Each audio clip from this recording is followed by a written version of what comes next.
Streaming cyberspace into your place, sanctioned by the Red Light Racing League. From Martinsville Speedway, it's the Virtual Grip Network. Live as it happens coverage of the Skitter Creek SK Modified Series Season 13. It's Championship Night presented by Culpeppers Bakery and Cafe. Louis, I think this is the beginning of a beautiful friendship. No, it wasn't airplanes that killed the beast. It was beauty. I blew that line, but you get the idea. Roads, where we're going, we don't need roads. You know, those are great ending lines, and nothing is more satisfying than a great ending line. But tonight, unfortunately, Eric Stout's season-long performance has sucked the drama right out of this season-closing scene, as the driver known as Teapot has clinched the championship. For another champion, defending champ Jeff Aho, well, his hopes of repeating his Season 12 success proved difficult. So far, for him, like so many others here tonight, this championship dreams were not visualized. Well, tonight's at Martinsville is going to be all about gaining momentum for next season. Talk about momentum. It's doubtful that Bradley Steffen will be satisfied with only gained momentum. After winning this season opener, Steffen was 7-time bridesmaid, with 4 of those were runner-ups to the man known as Stout. Now, Bradley wants to be booked this season for his second one. He wants to book in the season for second in. When Soup's having a sneezing attack here during this intro, just bear with me. And finally, there is Kid Lemon Lime, Luke Logan Allen. Well, how old he actually is depends on who you ask. But this commentator believes it's somewhere between 9 and 13. Pause for a sneeze. Whatever his true age is, it's no question that the kid is only going to be better next season. His father, Kenny, sits third in the points behind Stout and Steffen. Nevertheless, Vegas has picked him to outpoint his dad come next season. Boy, I don't know about that one. So with all that in mind, how about for the final time this season, you pull the lever on the Lazy Boy and settle in for some simulated short track racing action. I made it through. My goodness, from Old Dominion, hello and welcome on this allergy-ridden Thursday night, April 24th, 2025. It's the institution, Short Track Baltimore, J.R. Shepard, joining yours truly, Bill Soups, on high up in the VGN press box to bring you our Words Eye View replay. Ryan Seneker, Hachu, turning the knobs and pushing the sliders. All right, J.R., save me, buddy. Talk about this place. All right, so Martinsville Speedway is an iconic short track, and these modifieds love this track, and they're going to produce a lot of grip around this place tonight. But these cars are still momentum style race cars. The fast guys tonight, they're going to be able to carry not only the speed on corner entry, but be able to maintain that speed through the center of the corners, and that is where it will get tricky here tonight. If you carry too much speed on entry, you will not be able to hold your car down against the inside curb, and in return, you will be slowed down the straightaways. This is something very easy to do here when you're being pressured from behind, and it will open up passing opportunities as well as the possibility for contact with your competitors. Soup, if you want to win at the paperclip, you're going to have to be aggressive, but very precise here tonight. Good to know. Great info there from my partner. Hey, tonight's broadcast has a sponsor. Championship Night is presented by Culpeppers Bakery and Cafe. Hey, if you're in Worcester, Massachusetts, hankering for breakfast or lunch, head on over to 500 Cambridge Street and visit our friends at Culpeppers Bakery and Cafe. And all those baked goods, well, it's basically why we fought the Redcoats. Now, stop in and ask for the soup discount and see what that gets you. We got a jingle to sing. Open 6 to 2 most every day. Culpeppers Bakery and Cafe. Boy, you don't want to miss that. Look at that beautiful graphic up there. With that, let's go ahead and take a look at the points here. Basically, there's no real reason to look at this one. These are all mostly said and done. Everybody pretty much cemented into place. And we can see, we'll bring it up here in a minute. Of course, everybody looking for momentum here on this final lap. Look at the beautiful crowd here as we are under the lights here in Where are we? We're in Virginia. There we go. We bring it up there. Eric Stout, you can see he's got it all locked up with 644 points. We talked about Kenny Allen. He's sitting in third. He's only got a little bit of help there on Chad Alcaraz, so maybe he won't get that third position. Bradley Steffen, my goodness, he is so many second places. He opened the season with a win, would like to bookend it with a win here tonight. And then we talked about Luke Allen down there in 7th position. The kid's doing really good, right behind Fred Leclerc. And then Brian Bianchi, who also has a season win. Then the final guys. Josh Buckley came on strong late in the season and moved up into the top 10 where he sits comfortably. Jeff Aho did the same. And then TJ Henson rounds out the top 10 graphic. Glad you are with us here for this final tonight. It's been a fun one, our first season. And of course, that grid was brought to you, as we're going to bring it up right now, thanks to, who is it? It's going to be thanks to racestayct.com. You know, if you're in New England and you want some short track news, you want to go to racestayct.com. That's where I go every time I'm in New England. Get myself some chowder and then do a little bit of racestayct.com. Now, finally, let's go ahead and give you the starting grid right now. Small field here tonight. Only 15 drivers were able to make it. It's going to be point leader, the Teapot, Eric Stout, with his teammate AJ Hamill to his outside. Rolling off inside of row 2, we got Chad Alcaraz in the 17 car. Outside, that young driver, Luke Logan Allen. How are we going to populate row 3? Well, let's use Rob Higgins and Joshua Buckley to do it. Row 4, inside, we've got Ken Allen in the 81. Outside in the 21, Jeff Aho. So the kid out-qualified his dad. Brian Neff will be starting in 9th position. TJ Henson sits 10th in the points, sits 10th on the grid. Inside row 6, we've got Fred Leclerc. Outside in the 38 car, Brandon Feeney. Double deuce, Bruce Pearson in the Baker's dozen position. Hey, nice to see the number 9 of Alan Wanamaker coming on over and racing with us. And rolling off, last on the field tonight, 15th position, Bob Higgins.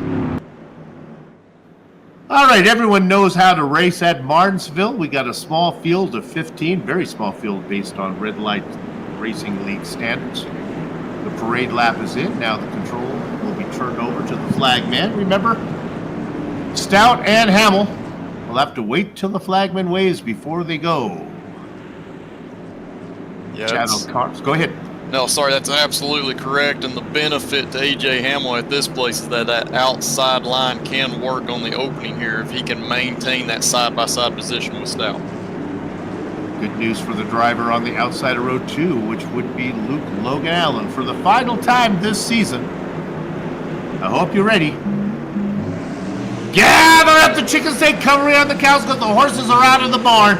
And it is going to be Stout who leads the stampede down into the first corner. Trying to make the outside line work like my partner said he could is AJ Hamill, but it is not. Chad Alcaraz gets to the inside of him. Alcaraz in the 17 is going to get that spot.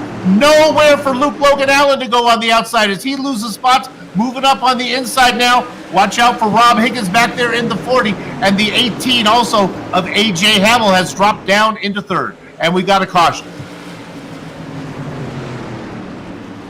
A little bit of a checkup, and I think it involved defending champ Jeff Aho.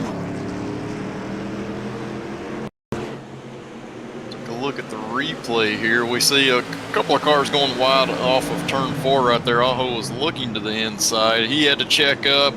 Yeah, just the side-by-side cars ahead of him, Brian Neff, and I didn't get to see who was on the outside there, but yeah, Jeff just checked up a little bit. Drivers behind didn't see it.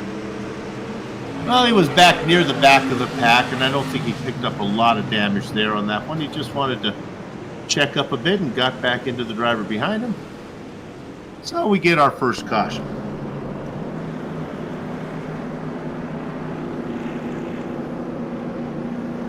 This has been a good season. We've enjoyed doing it here on BGN. It's been an interesting series. I think the dynamic for this season would be you're never safe no matter where you race on the grid here. They're notorious for spinning the leaders. Yeah, it's something that's going to be on your mind here tonight, Sue, because, you know, we only have 15 cars, smaller field than what we've seen throughout the rest of the season. But, like you said, a lot of action has happened up front with the leaders. And I'm afraid it's probably not over, because if there is an action-packed track that we could possibly go to, especially for championship night, it would be here at Martinsville. So this is a track that you can be very aggressive at. You can get the elbows out. You can move other drivers around, both with your front bumper and that side Nerf bar. So that's something that I fully expect to see as we get into this race. Well, when we started the race, AJ Hamill had to try it from the outside of row 1. He's going to get to tuck into the inside of row 2. Chad O'Karras is going to be in that position. See what he can do. A better job of what AJ tried to do. Also, Ken Allen has moved around his boy now. Ken Allen in 5th.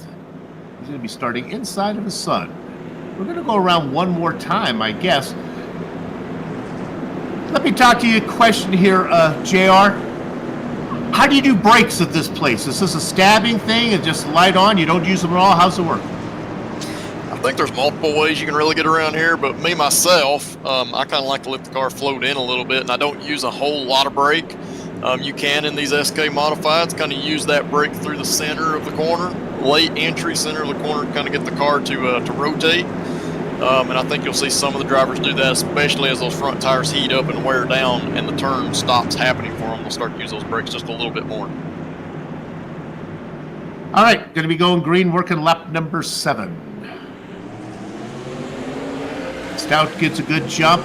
O'Karras is going to struggle from the outside. That is Hamill looking to the inside. And sure enough, just like on the start of the race, the inside of row 2 is going to get the preferred spot here as the 18 looks like he's going to get underneath the 17, but the 17 putting up a good battle with O'Karras, fighting hard. There's more room on the inside to work. How about Rob Higgins in the 18, or sorry, in the 81, coming on the inside as well. Started in 7th, up 3 spots. Yeah, absolutely. And that outside line, it can work, but you have to make it work mostly through turns 1 and 2. When you get down to turn 3, the entry speed for that inside line is just so great. We see O'Karras get a little bit wide. He's trying to carry speed because 3 and 4 is just not great on the outside. He's trying to work hard to maintain that speed, and he ended up losing some positions. JR puts that nicely, got a little bit wide. He hit the wall pretty hard. Hey, good to see Brian Neff having a nice run. Up 4 spots in 5th right now. Always good to see him work his way through the field. I don't know how happy you are to see him in your rearview mirror, though. Yeah, he's definitely got a lot of experience around tracks like this, so he knows how to get the job done, and he will be aggressive if he needs to be. And this is a place where you can do that, especially in these modifieds. You can make some contact without really upsetting the car in front of you. You're mostly just trying to push that driver out of the racing groove so you have more grip and they have less.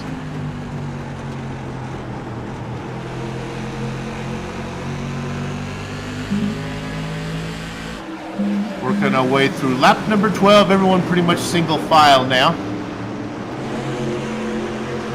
Yeah, the single file racing, that is something that you will typically see here in any car at Martinsville. The drivers early on are trying to get single file. The inside line is the preferred group. They're trying to fill out their cars. And as we go through the run, these cars are going to start to handle differently.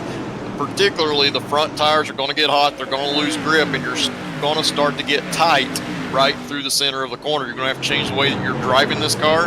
You're going to have to change your lines in order to maintain that speed, and that's when we'll start to see the passing. Right now, back in the pack, though, we see Jeff Aho.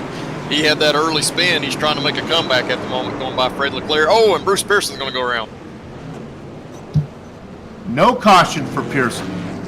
Oh, yeah, he's going to have to get that thing turned around before the drivers get back around. They're coming across the start-finish line right now, and he's still in 1 and 2.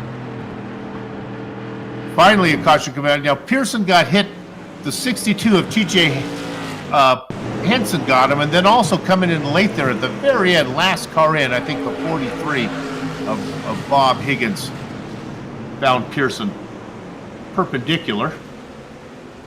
Got him. Yeah, the initial contact there with Henson, I think TJ probably thought Bruce was going to give him some room on corner entry, and Bruce was doing kind of a later arc into the corner, and it's something that you see here at Martinsville. The two came together. I don't think either of them meant for that to happen. It was just one of the things that we see typically here at Martinsville. Stout and Hamill, the two teammates, 1 and 2.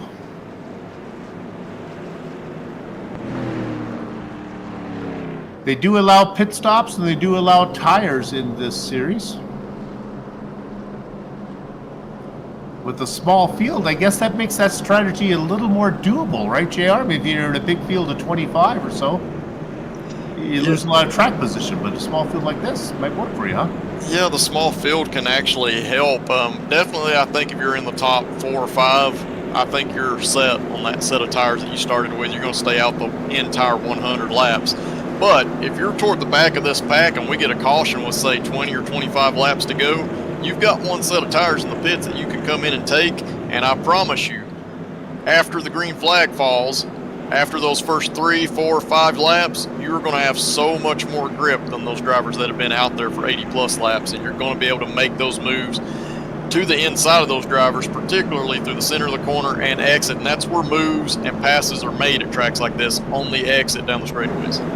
You want to stay tuned for that situation. We've seen some interesting pit strategy. We've seen guys guess right, and we've seen guys guess wrong. Take a look at guys who have a big mover. Can we bring up our tower there and show us who the movers are? I see Alan Wanamaker is up 5 spots. It's a pretty good performance from him. Is he our big mover? I think he is. Yeah, absolutely. And Ken Allen, he's up 4 spots. Brian Neff up 4. So a couple of drivers there that have been making some ground on this this initial 19 laps that we've got in here. So expect to see more of that. A man who is up no spots, but that doesn't mean he's not having a good race, is Teapot, Eric Stout. Of course, he can be up no spots since he started on the pole, and that's where he races right now. Okay, well, we went green once with AJ Hamill to his outside. We did once with Chad Alcaraz out there. He's got Hamill again. Let's see how the two teammates go. They wait. My partner says you got to make it work through 1 and 2. Much better start this time from Hamill. Hamill's going to try to pin Stout down. Dive it in there. Really hot was the 81 at Ken Allen. Allen now to the inside of the 18. It's the 18 against the 81, trying to confuse the commentator. Now as they come down the front stretch, it's the 81 against the 18. It's the yellow number against the white number. The car on the inside is Ken Allen. Allen looking to get the best of AJ Hamill. They continue to race side by side. Yeah, and that was a perfect example of, oh man, that was very close going into turn 3, but that was a perfect example of how well 1 and 2 works on the outside, but you've got to get it done before you get to 3 and 4, because 3 and 4, that inside line is definitely preferred. Well, in that preferred line is Chad Alcaraz. He's got Brian Neff stuck on the outside in that 60. They roll through 3 and 4, come down the front stretch. iRacing is going to give Alcaraz the credit for leading that lap over Neff, and now he's going to finish the job through 1 and 2. Here comes the yellow number 40 of Rob Higgins. Uh-oh!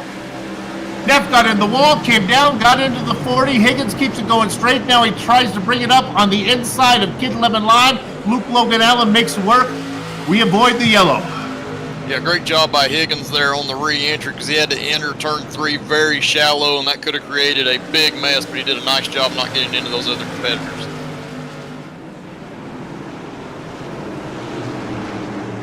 Coming across, going to be working the 1 quarter mark. It's been all Eric Stout this race. It's been all Eric Stout for most of the season. AJ Hamill keeping honest with Ken Allen in 3rd. Oh, and there's one driver, I believe that's Alan Wanamaker. Green flag still up, but he does a semi-spin through 3 and 4. He gets it back rolling, did a nice job of not bringing out a caution or getting additional damage, but we'll see here going down the backstretch like Fred Leclerc was looking to the inside here. And that's tough because I believe Fred Leclerc, he believed he had the position and probably had the call from the iRacing spotter, but just made a little bit of contact with that curb on corner entry, kind of bounced him up into Wanamaker. Little 9-ball side pocket there. Looking at another battle. That's Leclerc in a battle that's a little farther back. Jeff Aho in the mix as well. Give Aho the spot. Yeah, and it's, hate to talk about it, it's last race of the season, but this has kind of been a race so far that Jeff Aho has experienced most of the season. It's just been one of those tough battles. He's not quite made it back to where he started this race, but he is getting there, and he does have speed, but he's got a big gap to close now that he's gotten past Fred Leclerc. Aho's one of those drivers looking for that caution about lap 75, going to get fresh rubber. We got another one.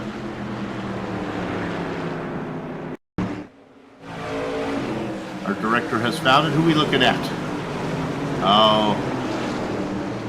Yeah, it's going to be Brandon Feeney, and you want to wrap the bottom of the track right against the curb, but if you ever touch it with those left side tires, the stability of these race cars just completely goes away. They make a ton of grip until you touch that curb, and then they will just spin out very quickly, almost like you're hitting a spot of oil. But unfortunate for Feeney there. He is one of the race winners this season. Not going to have the finish he wants here tonight. Is there an advantage getting the left sides down there as close as you can? Is it a case of, boy, I'll put it as close as I can, but I don't want to put it on it? Yeah, it's a very super precise line where that speed is. You want to be as close to that inside curve as you possibly can without touching it. That's where the grip is, and that's where you're going to be able to make that car rotate the best through the center of the corner and ultimately be able to take care of your tires through the long run so you still have some grip toward the end of that run.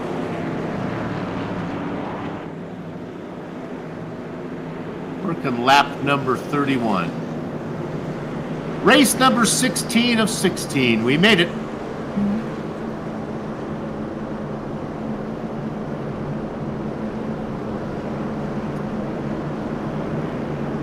Work their way around Martinsville. Personally, I always like it when we come to Martinsville because I get to make myself my special Martinsville lunch. I don't know if we have the graphic here ready, but I always make myself a hot dog, put some kraut on it, get some homemade potato salad, and a little Junior Johnson moonshine. Oh boy, that's a good recipe for a sneezing attack during the intro. That was brutal. It sounded like it. I do want to mention, I know they've got the one to go here going down the backstretch. Before we go green, I did see Alan Wanamaker. He came into the pits, did take right side tires. It's not going to be a huge advantage because he's only going to have a 30-lap difference in tires, and some of that has been caution, but he does have a difference in the tire wear on the right sides there. I'm telling you, if we get that caution flag, I'm thinking with lap 72 and some of these guys who are quick that are buried back there, Aho, Kid Lemon Lime, Luke Logan Allen, even Ratty Hips. It could be interesting. All right, let's try this restart one more time. It hasn't worked yet. This is the best look we've seen out of 2 so far from the guy on the outside. That's A.J. Hamill trying to make it work, but now JR tells me it's harder to do through 3 and 4, and sure enough, he drifts up, he loses the momentum, and now it is the 81 of Papa Ken Allen underneath. Yeah, definitely. Ken's trying to make this work. He's in the preferred spot, especially since he's almost completely alongside Hamill going into turn 3. So that's going to pull him forward through the center of the corner. But Hamill has been hanging tight. He's just not been able to make it work on that initial opening lap after a start. But it seems like after that, he's got his tires where he needs them, and he's able to make that outside work. Soup, all you got to do is read the number that's on the door, not on the roof, and you won't have any trouble with the inversion there of those 2 numbers. All right, on the inside, the yellow number 81, the white number 18 on the outside. That's Allen. Oh, no, Allen gets a little bit of a punt from who else? Brian Neff. Yeah, Neff's up 5 spots in that 4th position. He wants to go after a podium-style finish here. He almost looked to the inside and actually has to get on the brakes pretty hard. He's going to get hit from behind and narrowly avoids going around in turn 4. That was Josh Buckley who gave Neff a little bit of a, well, what's good for the goose is good for the gander. Jeff Neff clearly the goose. Yeah, and that's something that you've always got to watch for on short track racing. I always try to be as extremely clean as possible, because if you're willing to dish it out, other drivers are eventually going to start doing the same to you. So it's something you have to be thinking about, and you have to make sure you do not get yourself in a bad or vulnerable position. The tree remembers, the axe forgets. Good side-by-side battle. Neff on the inside, Alcaraz on the outside. You know, we say that outside doesn't work, but the 17's making it work. In the popcorn position with butter on his racing gloves is Joshua Buckley. Yeah, it's difficult to make that outside. Oh, and we see the contact there. Alcaraz was doing a fantastic job of trying to hold Brian Neff down as much as possible, but Neff just moved up the track a little bit through 3 and 4 and kind of gave him the Nerf bar there on the side, and because of that, it upset Alcaraz's car. He's going to lose some momentum here, but he's trying to fight back. The battle for 4th position could not be better news for Stout, Hamill, and Allen, who are pulling away. Finally now, Neff gets the best of it, but boy, Alcaraz not giving up. No, and he was nice to Neff there a little bit, I believe, because I think Alcaraz had enough of a nose to the inside going into 1. He could have sent it in there, but he wisely backed off because he knows he can live a fight another day, and we've got over half of this race left. So he knows he's got speed. He doesn't want to do anything to kind of jeopardize the quality of his race car at this point. We'll keep an eye on the front 3, but you're not missing much there. Right now, this is where the action is. Our director has found it. Neff ahead of Alcaraz. And just Buckley back there waiting for one of them to make a mistake so he can steal a spot. Also back there haunting him is Aho and Higgins. Yeah, Jeff Aho is continuing to move back up. He's in the 7th spot right now, and I do believe he's going to have a little more pace than those front 3 just ahead of him. But at this point, we're deep into a run. I know we've had a couple of cautions, but 45 laps in, the cars are handling different. Those front tires are getting a little worse. He's going to have to fight hard to make that pass. We see Alcaraz looking to the inside of Neff at turn 3. Boy, these guys have been really putting on a show. So this time it's going to be the 60 on the outside with the 70 in the preferred position.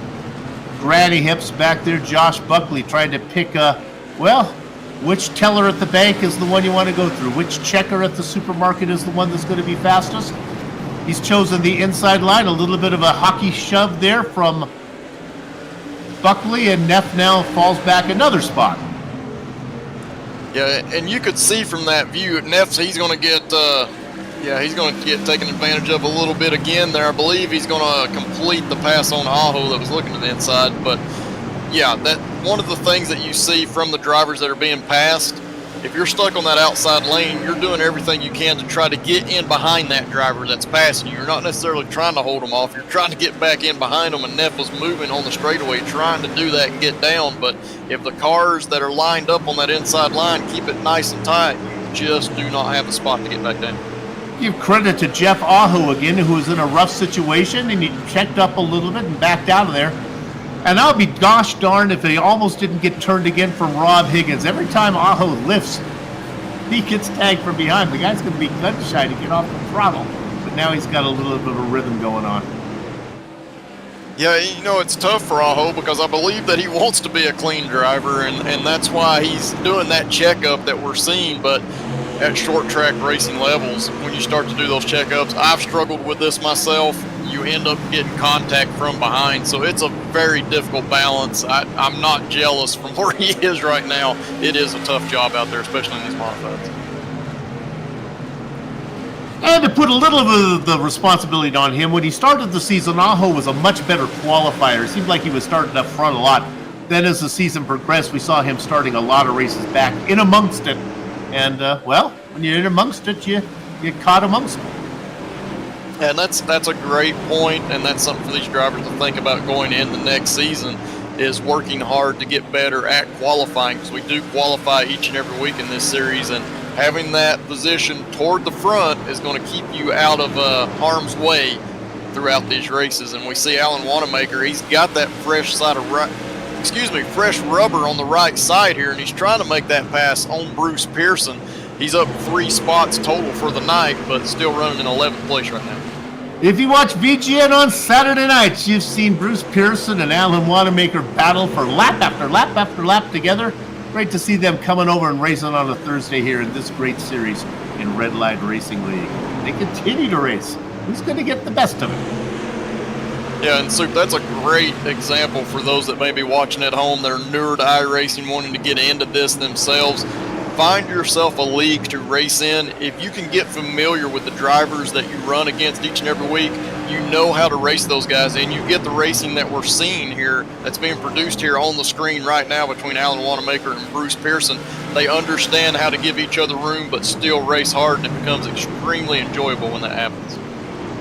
JR, you race a lot on iRacing, but I'm going to venture a guess that you probably don't do any real iRacing official series at all. Maybe you do the special events. Is that pretty much all you do? Everything else is league racing? I'm a little bit dangerous, Soup. I do run a lot of official races. Oh. It's not always the best entertainment at times, and that's why I tell those that want to get into this, find yourself a league, because it is much more enjoyable. It may take you several races with a league before it gets comfortable, but it is a much more enjoyable situation than some of the officials. And here's why. Here's another great battle from Rob Higgins, who just pretty much puts in lap times at the back of the pack. He's got himself a fun battle right now with Pearson, who is involved in it with Wanamaker. It's great to see Bob Higgins racing back there. He's going to get past. Look at powering around the outside is Luke Allen. Allen must have had some issues since he's farther back now. He's got that car moving. Yeah, he definitely does. Kind of trying to see what happened to him, because he's not made any pit stops. So obviously that's some type of issue that we didn't capture there. Yeah. But Luke's got tons of speed. We see it each and every week. So he's going to have no problem trying to find his way back through the front. Just needs to harness some of that speed to make sure we don't have some contact moving forward. Okay, our contract with the series means we have to put the cameras on the leaders every so often. Let's go ahead and look at Stout and Hamill right now. These two guys are just, 40 laps to go. I would be surprised if much changes until lap 95, where they start to race for real. They seem to be happy just putting in the miles. Yeah, absolutely. And they're running extremely identical lap times right now. And because they're that close to one another, that makes me tend to think that A.J. Hamill's a little bit quicker than Eric Stout right now. But at a place like this, you typically have to have, a 1/10 of a second, 2/10 of a second, sometimes even 3/10 of a second extra speed built into your car to make that pass. It's so difficult to keep that momentum through the center of the corner. But right now, the entire top 5 in this field is pretty much running identical lap times. JR, Stout and Hamill are such good friends and they're teammates, and they do so much practice together. I almost wonder if Stout would be safer if he had somebody behind him that didn't know him. There's a part of me thinks that Hamill may turn him just out of friendship. I mean, it's possible, and that's the thing, is that when you're teammates with somebody, or when you work with them extremely close and you do all this practicing and you figure out what to do and what not to do, you know what that other driver is thinking the entire time, and you know how to try to set them up for a pass. And in a lot of times, that can lead to some contact, because the guy in front also knows what the guy behind is thinking and knows how to kind of counterattack that. And it can sometimes lead to contact. I don't think that if we see that, it'll be intentional, but it's a high possibility just because these two know exactly what each other are thinking. We're right on board, looking off the tail of Teapot, back at his teammate A.J. Hamill.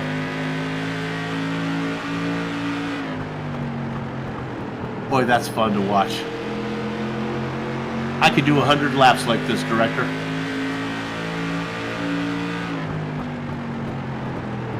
We dive down in. There's just nowhere for Hamill to go. I think you almost feel like he's waiting for a mistake, and that's a tall order when you got the number 12 ahead of you. It is, and the thing about this racetrack is, a lot of racetracks that we go to, you can be 1, 2, 3 car lengths back from that leader. If they make a mistake, you can capitalize on it. But here at Martinsville, you've got to be right on their bumper when they make that mistake. So you've got to be up on this wheel every single lap, just hoping that they're going to make the mistake so you can get that pass made.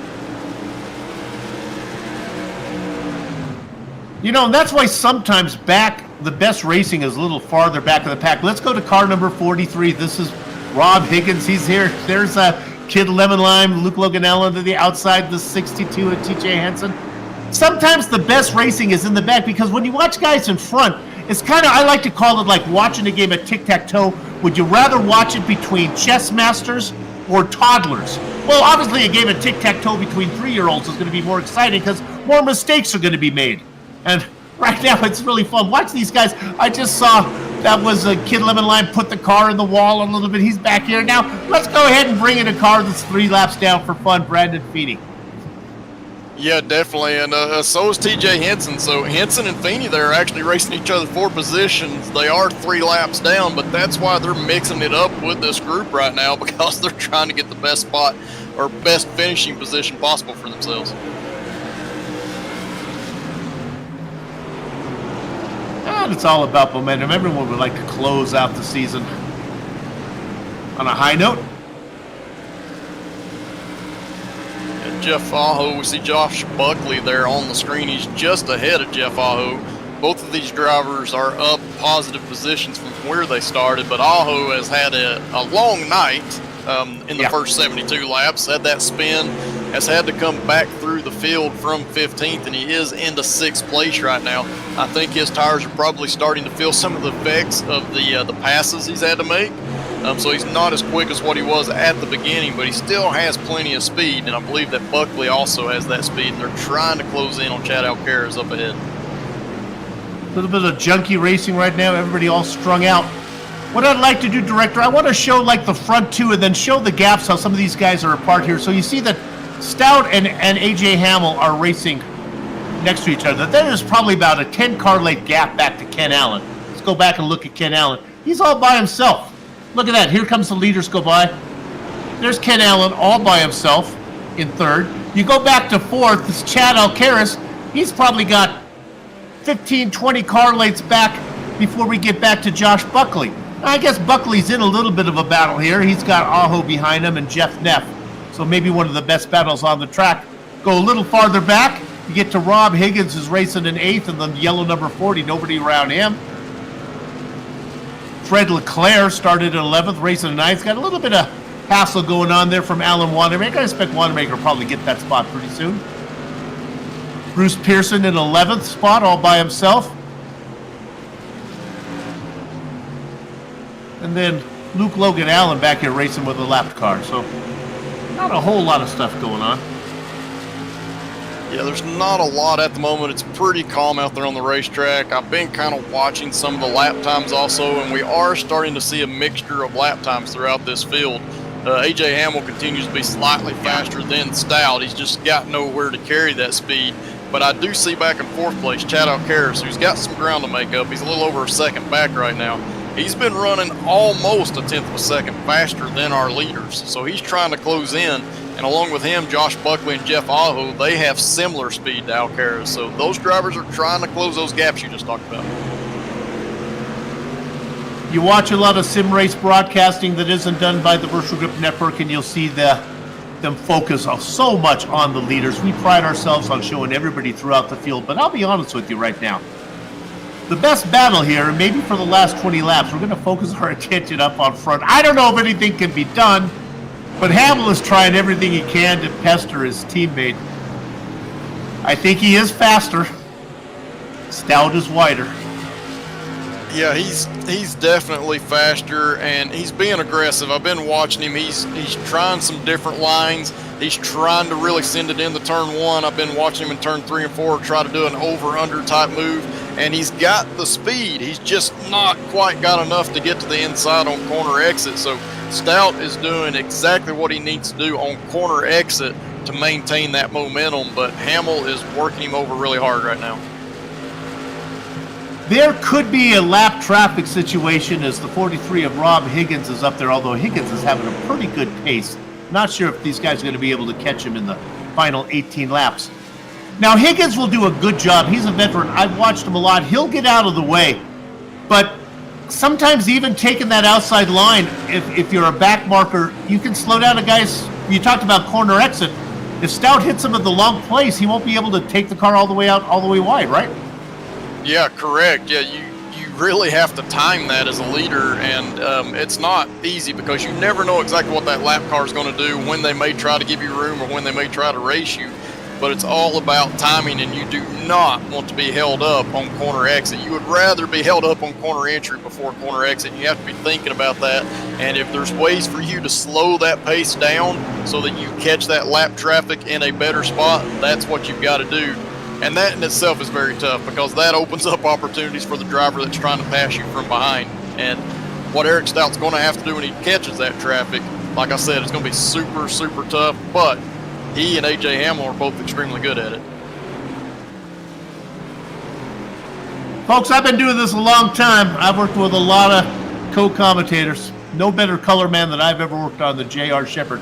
Gives great information. Eric Stout will time it, try to catch Higgins at the right spot. If that actually happens, I've got to give a credit to the 43. Bob, you're putting in some pretty good times. I'm not sure he's going to get you. Yeah, we look at this three-way battle on track. Go ahead, J.R. No, yeah, absolutely. I was looking at this three-way battle. These drivers, they've been fast, even though they are back in the pack a little bit. We're looking at 5th, 6th, and 7th place here. But they have been fast, and they've been trying to work each other over. And I believe one of the reasons why we haven't seen Aho be able to go forward with a pass on Buckley is because we've got Brian Neff that's also fast behind him. So that kind of limits the lines that he can run to try to set up that pass. Well, if that yellow flag is going to come, it better come soon. Aho's found himself in 6th spot. You figure you cycle out somewhere about 7th or 8th if you came in for a pit stop. Every lap that we lose here without the caution coming is one less lap for the guys who come in to try to run down the leaders. Yeah, absolutely. They need a caution to happen extremely quick here, because in order to make that strategy work with the new tires, you're going to have to be able to have enough laps to get the passes made. Now, we can go as long as 3 green-white checkered attempts past, the 100 lap distance. So there is still some time, but we need that caution to happen soon if anybody's going to have that fun offset of tire strategy. 9 laps to go, 8 laps to go. Let's turn our attention up to Teapot and his teammate AJ Hamill. They're coming up on Bob Higgins. Higgins looks safe. Boy, Hamill going left, going right, working both sides of the track, find any way around. And it's so frustrating for Hamill right now because he's got so much more pace, I believe. If he were to have made that pass, I think he would have pulled away to at least a 2nd lead. He's got that kind of speed, but it's just nowhere to carry it. You can see from the onboard here where he's making up that time. He's making up a lot of it from right after corner entry through the center of the corner, but he just can't carry the speed off because Stout is right there and there's nowhere to maneuver his car, at least to get it turned down while carrying that speed he's got from the center of the corner. So he's fighting hard. There's just nowhere to go, and so far Stout has not made any major mistakes. JR, is that always the case when you're trailing and you're faster? Is it usually because you're faster at corner exit? Or sometimes can you be faster at corner entrance, being able to dive it in? Yeah, absolutely. You can be faster on corner entry and make it work around a place like this, but it kind of limits your passing opportunities. If you're the driver that's faster on corner entry, you've got to be able to find a way to carry that speed on corner exit, get to the inside of that driver down the straightaway. If you look at Stout's racing line right now, do you think that's just his racing line, or does it look defensive? I do think he's being a little defensive, so he could probably run faster lap times if he didn't have to worry about what Hamill was doing. And what Stout is focusing on here, he knows that as long as he gets a good launch up off the corners, AJ is not going to be able to pass him, and that's why he's running the type of line that he's running. He's just making sure that he is getting that good exit. He's focusing only on that, and that can be why we're seeing AJ make up so much time on corner entry. So in this case, maybe for Stout, slower might be better As he comes around now, working out of corner number 4, he'll get the flag for lap 99. 2 to go. 8 corners. There's a two-way battle in front, but I don't think they're going to get there unless there is an incident. Careful, boys. A little battle going on with Luke Logan Allen on the outside and Bob Higgins on the inside. I think it's going to be okay. Oh, my goodness. Maybe I'm wrong. They're coming quick. They're going to get to Kid Lemon Lime. Put that car somewhere safe, kid.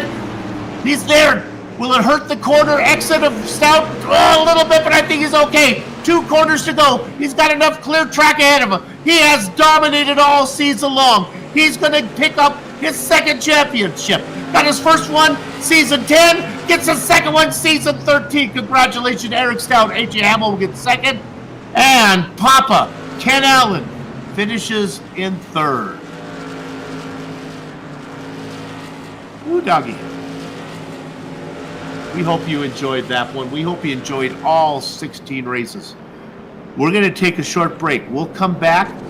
We'll talk to A.J. Hamill, Ken Allen, who finished 3rd, and then wrap it up with race winner and season 13 champion, Teapot Eric Stout. Don't go far. You're watching the Script Network.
Welcome back to Martinsville Speedway and the Virtual Grip Network's Live As It Happens coverage. Well, it happened, so live as it happened coverage of the Skitter Creek SK Modified Series, sanctioned by the Red Light Racing League. And tonight, it's championship night, presented by Culpepper Bakery and Cafe. Man, go to the pastries that they have there are unbelievable.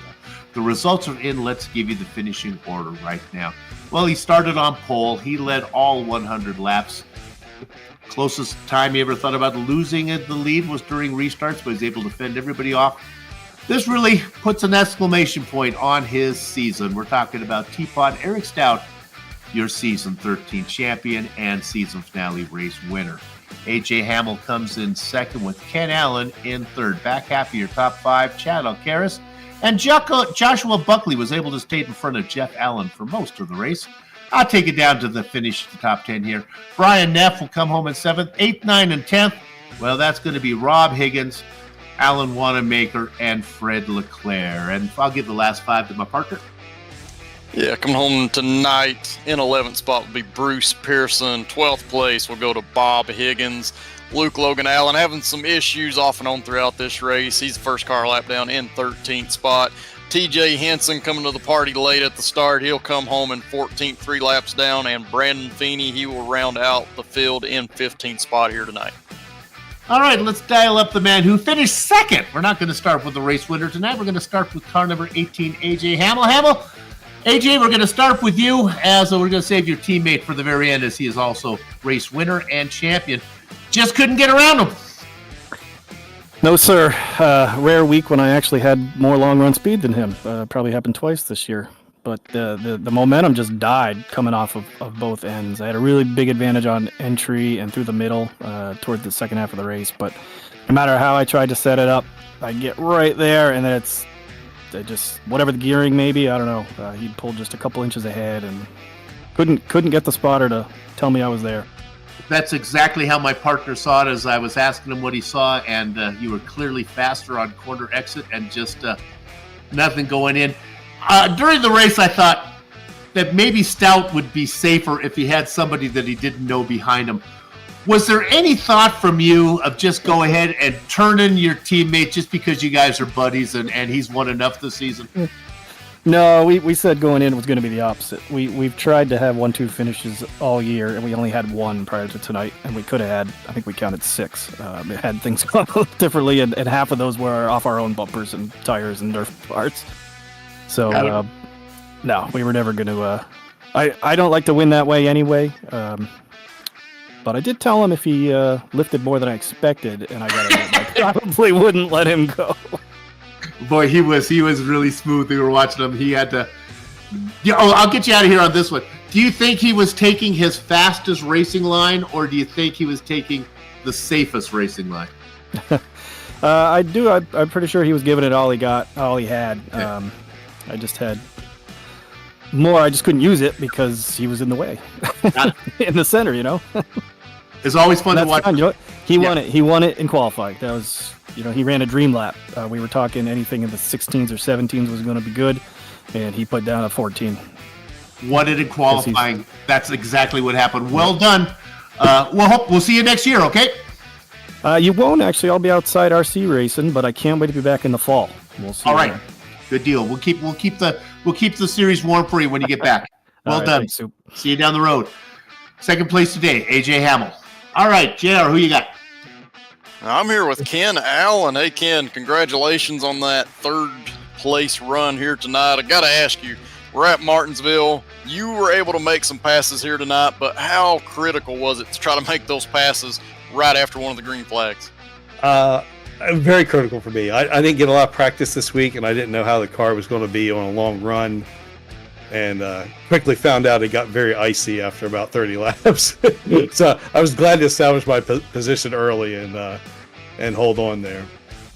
Absolutely, it looked like it was difficult to try to make something happen once you had a couple of laps on the tires. Tire temps come up, just kind of became difficult. But I don't know if you know this stat, but tonight I believe was your 5th third place run And also looks like you're going to get third place in the point standings. That's a lot of momentum that you're kind of carrying into next season. You still planning on racing next season?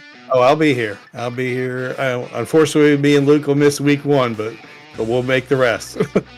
Awesome. Well, we look forward to seeing you then. What are your thoughts, though, going in the next season? You said you're going to miss race 1, but you guys expect to carry that momentum, you and Luke both? Yeah, I totally expect to. I mean, I still concentrating on trying to get that first win, but yeah, I hope to keep putting in the work and keep trying to close that gap on AJ, Eric, and Jeff had a terrible year, but I know he'll be back next season just as strong as he ever is. So and Chad as well. It's soup here. I don't think you need to worry about closing the gap to the guys in front. I think you need to keep the gap to the kid behind you. He seems awfully quick. One of the pleasures of doing this season is watching your boy race. Exactly how old is he? 12. He just turned 12. 12. Okay. Yeah. It's fun. Good luck. We don't know. We think he may beat you in the points next season. I was looking at his stats. I've seen he's led more laps than me, and he completed more laps than me this year. It's a fun dynamic. It's fun to watch. Congratulations. Right. Thanks. Ken Allen. All right. I get the pleasure of talking with race winner and second-time champion, Teapot. Eric Yes, sir. Congratulations, man. Thank you. I appreciate it. Lot of hard work, a lot of hours, blood, sweat, and tears, all that stuff. Spent. Was just sort of chatting with Ken and AJ when we were waiting, and I was saying I really had that stretch early in the season. I think the win at Thompson, which was really unexpected under kind of bizarre circumstances, really sort of was a springboard to that stretch of the season and really set me up for the remainder of the season. But I think that was right about the time. It was like shortly after that, AJ and I, as teammates and our prep, really started to click. We really understood the importance of the qualifying, putting ourselves out front to just be in position, because I don't think you can guarantee results or show up and say like I'm gonna win a particular week. I think all you can really do is just put yourself in position to be in the hunt and hope that the chips sort of fall your way. So felt like we did that really good all season. Sometimes it wasn't perfect, but I think as far as just the overall effort with he and I was really great, and it netted a fantastic season. And I definitely would not have predicted this with the strength of the top end of the field. Like Jeff, Chad, obviously AJ, Bianchi, Kenny having a really fantastic season. It wasn't easy. I think it probably looked a little easier, at least a couple of weeks than it was. But I'm just really happy.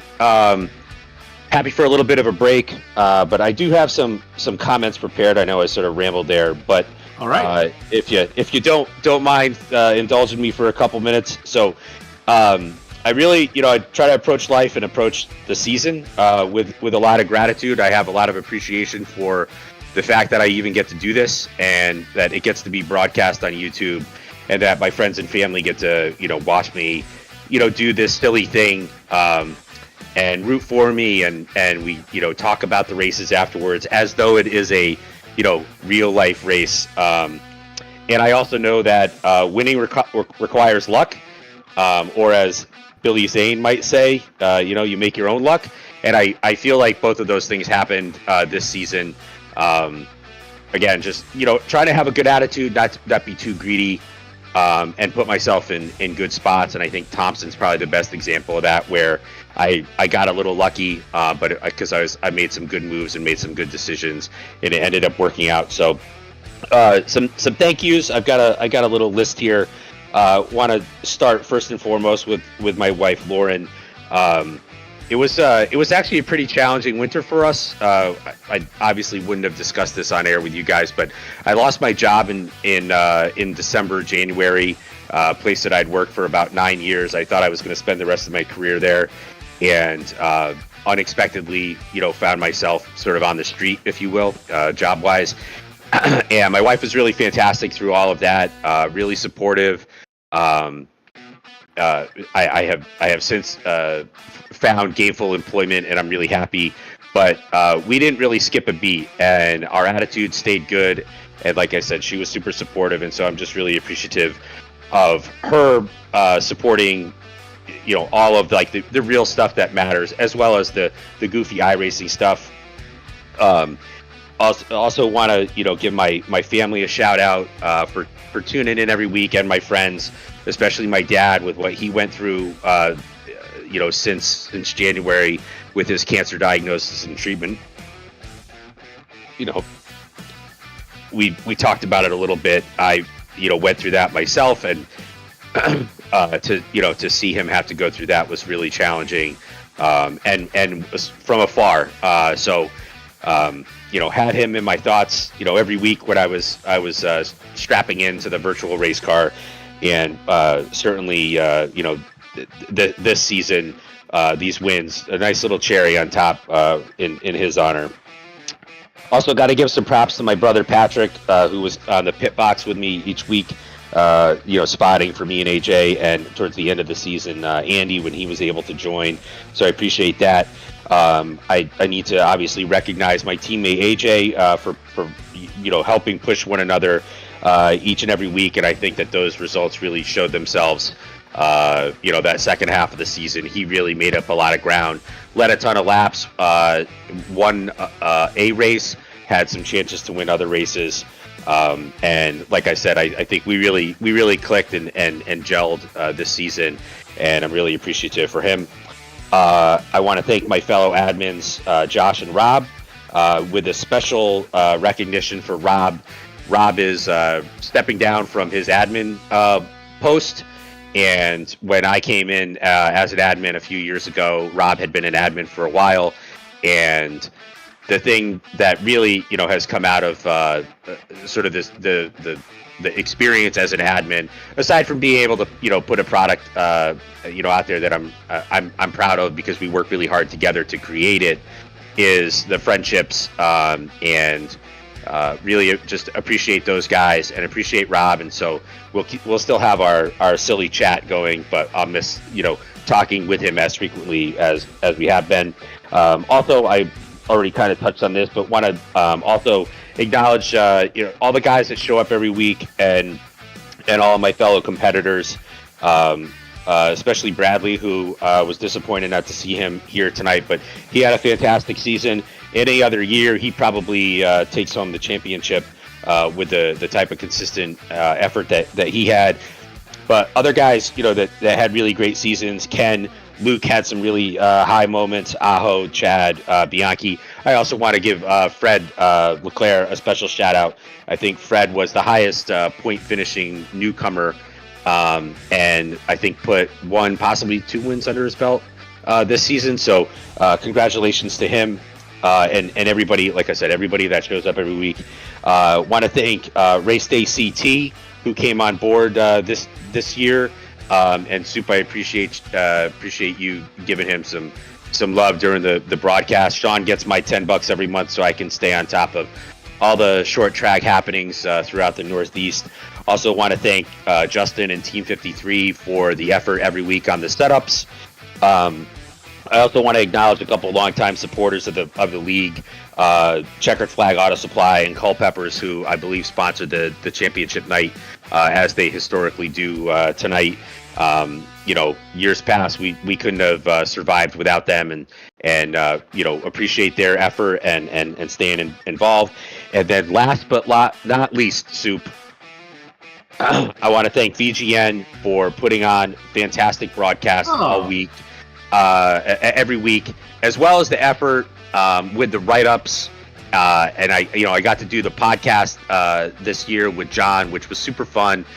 But Lowell and Seneca behind the scenes, kind of doing all the dirty work, if you will, and then you and JR really were a fantastic addition to the league.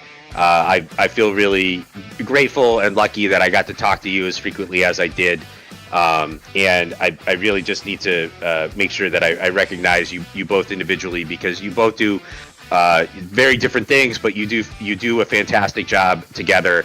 And especially the last few weeks, I go back and I watch the broadcast, and I really feel like it's unfortunate I haven't actually got to talk to JR, because I think he takes the evens and you take the odds.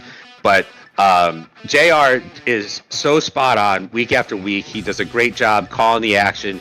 He understands what's going on in the car as a driver, what the car is doing, and what we're trying to do, and he relays that to the folks that tune in a really excellent way. And so, just want to express my gratitude to VGN and everybody that supports the league.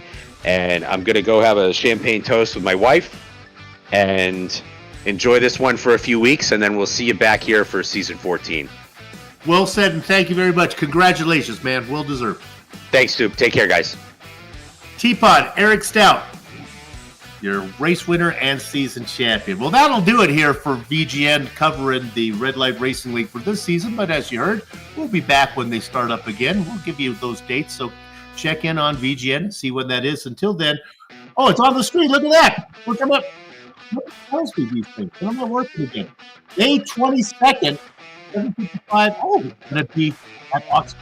We're starting at Oxford Plains. Ah! All right. Before then, we'll go to a real race back. We'll go to Stafford. Modified.